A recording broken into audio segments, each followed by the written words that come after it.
继续来看阿根廷每一年拢会举办探戈的节庆，几啊百场探戈的舞会是啥真侪人做伙来参加，而且这嘛真做在地一个观光的特色。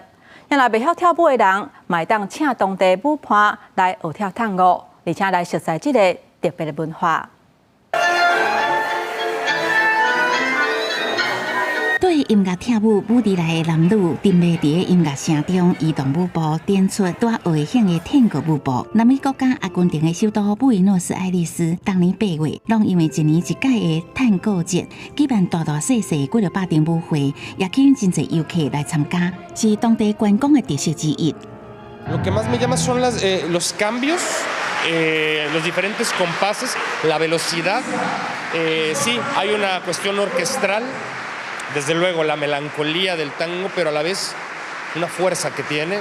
除了探戈节，当地规年拢会定期举行跳探戈的社交活动，因为这种艺术文化的影响，当地产生一种特殊的职业——计程车舞者，也就是社交舞的付费舞伴，会当陪伴跳舞，也是教舞步赚薪水。 35岁托洛萨就是一个专职的计程车舞者，伊的工作就是教来佚佗的外国女性游客学探戈舞的基本舞步，通赚每点钟50美金。 La pista es como, yo siempre le digo, es como una pecera, como una vidriera, donde estás ahí constantemente, la gente te está viendo. Y hay muchos bailarines conocidos, que están exclusivamente sentados y están viendo la pista, cómo se mueve, cómo uno baila. 不过，伫舞池内教新人跳舞，嘛常常会拄到一寡阻碍。托洛萨讲，有一寡较侪岁人介意用古早方式跳舞，无法度接受少年人的舞步，常常会干扰到教学课程进行。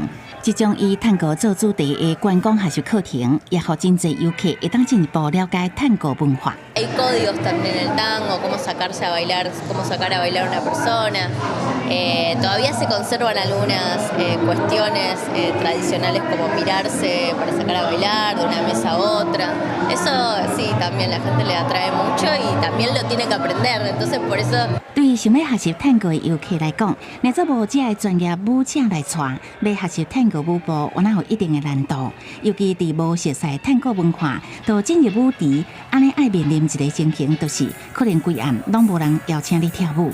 这往往学探戈变作外国籍游客拢想要试的热门观光项目之一。